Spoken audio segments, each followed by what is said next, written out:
Hey guys, Silverlord here, back again with another review, and today we'll be taking a look at the Mattel Masterverse Masters of the Universe Revelation Man-at-Arms. Old Donkey! That's right. Finally got the final figure from Wave 2, and I'm pretty excited because I still technically haven't completed Wave 1 yet, because I don't have, 40, $50 to drop on a Battle Cat right now, because of this little thing called Mythic Legions. So this is probably going to be the last Masterverse video for the year.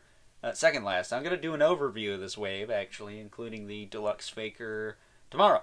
So stay tuned for that. We talked about part 2 of Revelation yesterday. Not going to get into that too much in this video, but man, what a good show. Man, what a good show. That's all I'm going to say. Although Man-at-Arms did have kind of a weak point when he cried over Sorceress. Not because he did it, but just the way it came out is kind of funny to me. But that's besides the point. I talked about it yesterday. We're not going to get into it again. Getting into the meat and taters of this review, though. This guy does come with some accessories. As expected, he has a fist hand and a grippy hand for the opposite sides. You can put his club in either hand. And then he also has relaxed hands for both sides. The left side, of course, for both of the extra hands, having this little extra plate on it. So that's cool. It actually feels like there is a sculpted plate on there with bolts and things. So that's a nice touch. And he does not come with an impaled sorceress corpse to hold in his hands and go over. So, you know, that's not this version, though. To be quite fair, though, this is the episode 1 version, and in that case, I would have liked the head with the super awesome military-style buzz cut on it that he had rocking in that first episode. That first episode of Part 1 was really solid, still. Even though I like Part 2 more, that first episode was really good. But taking a look-see at him.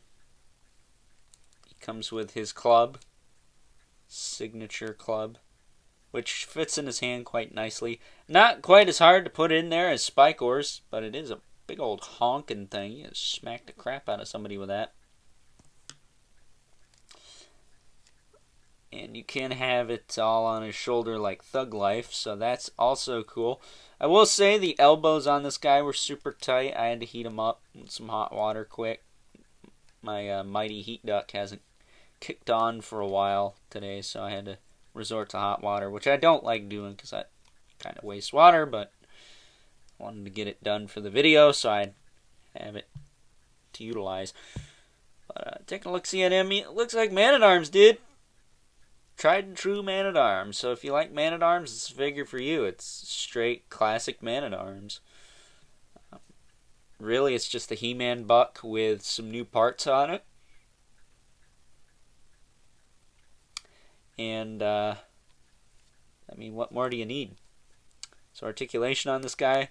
His head will look up and down a little bit. It will tilt ever so slightly. It does rotate. It does come off pretty easy as well.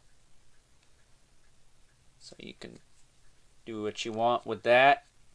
Make some other palace guards, maybe. Although, don't they have armor on both sides? They do, don't they? I'm not sure. All I know is Savage He-Man kicked the crap out of a ton of them. There we go. His head's kind of hard to get on there because of the way it sits, but it's doable. The shoulders go forward and back. They do go in and out, but this one's super tight. This one ain't. There you go. But then he's got a bicep swivel. He's got a double joint at the elbow, which you saw me using earlier, so not a whole lot of reason to go over that. This guy also continues the trend of the cuts not looking so deep. My He-Man, he's got at least one that's super deep on the bicep. It's a little funny. And then he's got a swivel and a hinge at the wrist. He's got a diaphragm joint. Works pretty good. Just forward and back. Tilt side to side. No rotation, as usual. Waist cut. Works fine. Hips on this guy, they were tight out of package, but after a little bit, they loosened up. So he can kick forward and back pretty easy without tugging on that dumbbell in his crotch there. You can splay his legs out. You can kick him forward and back. He's got a thigh cut here, which works okay. He's got a double joint at the knee, which works okay. He's got a boot cut, which on this side's a little loose, but I bet having him like this for an extended period of time might actually work that into shape. So I'm not gonna mess with that. He's got the shin guard over here, which if it was over here, it'd probably fix the loose problem. And then he does have the ankle hinge, or a hinge in the ankle with a rocker, and peg holes at the bottom of his feet. But before we get into some hardcore comparisons with some other Revelation figures, I think we ought to do a comparison that I didn't do in the Tila video, because it didn't make a whole lot of sense. I did it in the Beastman one, even though it didn't make a whole lot of sense. But this is a segment I like to call the Origins versus the Masterverse. And while I like this Origins one, I think I like the Masterverse a little more. It's more my speed. I love the Origins line. It's a super fun line. But as far as like my collection goes, these Masterverse figures just they fit in a little better. But if you wanted to, you can easily take the head off of this guy and the head off of this guy. Swap them out, I imagine. Ooh, that was tighter than tack. And I imagine you get a pretty classic looking Man-at-Arms doing this. There you go. I mean, it's not terrible. It looks kind of funny. It looks kind of big. But if you wanted to do that, you could. You could totally do it. I'm so used to these guys having pinheads. It's kind of weird having one that's that big on there. But then you can also vice versa, I would think. And put the Masterverse head on the Origins figure.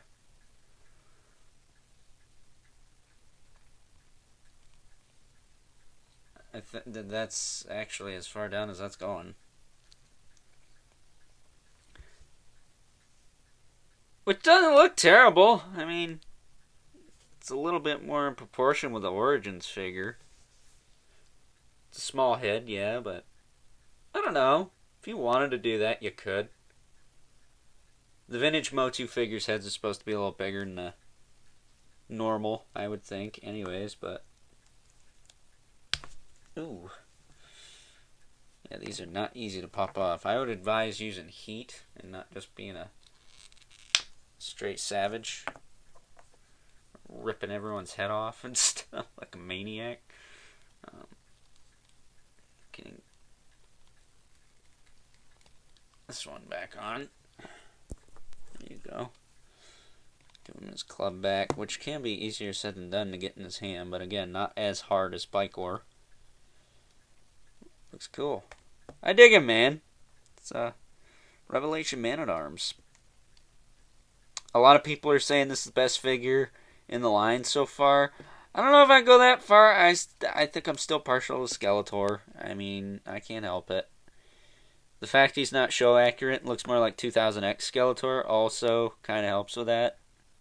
I don't mind that it's not accurate because it looks more accurate to my Skeletor when I was a kid. I'm gonna pop in the Origins head back on. Ooh, there we go. That's your Origins comparison. The Origins colors are a little bit brighter too on the orange. That or he's just faded. I don't think he is. But I like the darker orange on this guy. The darker colors. I think it's a little cooler looking. Maybe we'll get a Man-at-Arms like that in the Origins line. More 2000X style head. I would not mind that at all. So with that being said, now it is time for us to take a look. Some comparisons.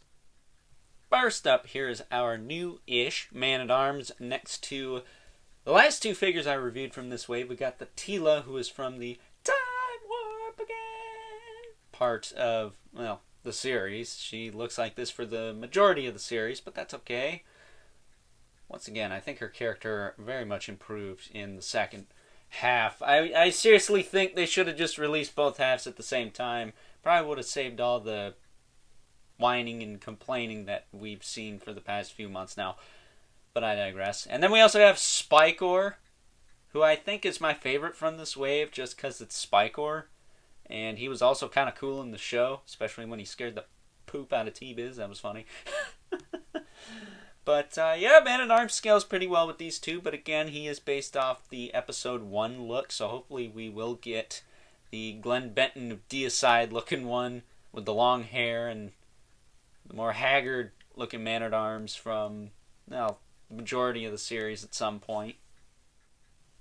Up next, here he is, next to a couple more Masterverse figures from the same time period, at least, of the Revelation series. We have good old He-Man, who actually appears like this later on, too, but it takes a minute to get there. You gotta wait for it. Nothing wrong with that. Then we also have Skeletor. And aside from the white face, he's pretty show accurate for the majority of the series, with the exception of the time he was Skelegod, but that's besides the point. Looks really good with these two. This is a really good looking line as far as the classic stuff goes. The time jump stuff looks good together, but as far as the classic looks go, yeah, I'm really digging this line so far. And last, but certainly not least, we have our two regulars, the Mythic Legion's Brother Mandibulus and the MK11 Spawn, and as usual, Spawn towers overall. So with that being said, time to wrap things up. Some final thoughts. Overall, and if you are at all a fan of Man-at-Arms as he appeared in episode 1 anyways, of Masters of the Universe Revelation, or Man-at-Arms in general, I think you're going to be pretty happy with this figure. It's got enough classic elements in it to satisfy even the most diehard of fans. You know who you are. Come on. Come on. And I think it's got a lot of nice new things going for it to make it just that extra little bit different and a little bit more unique. It stands out on its own while still being true to the original design, like the old Origins figure here. So with that said, I couldn't recommend this guy more. I think he's really awesome, and yeah, probably one of the better figures from this line. Not my favorite. That's still going to be Skeletor, because I'm biased towards villains, and you know who you are, who says that all the time about me. Come on. Come on. But at any rate, I hope you guys enjoyed this review. Don't forget to comment, like, and subscribe. If you are so inclined, please hit that notification bell so you know whenever I upload more reviews like this one, because we've got to show that algorithm who's boss, right? If you haven't already, hit me up on Instagram at Overlord Productions. But as always, please keep the comments civil, because the world sucks enough as it is. And until next time, I'll catch you guys later.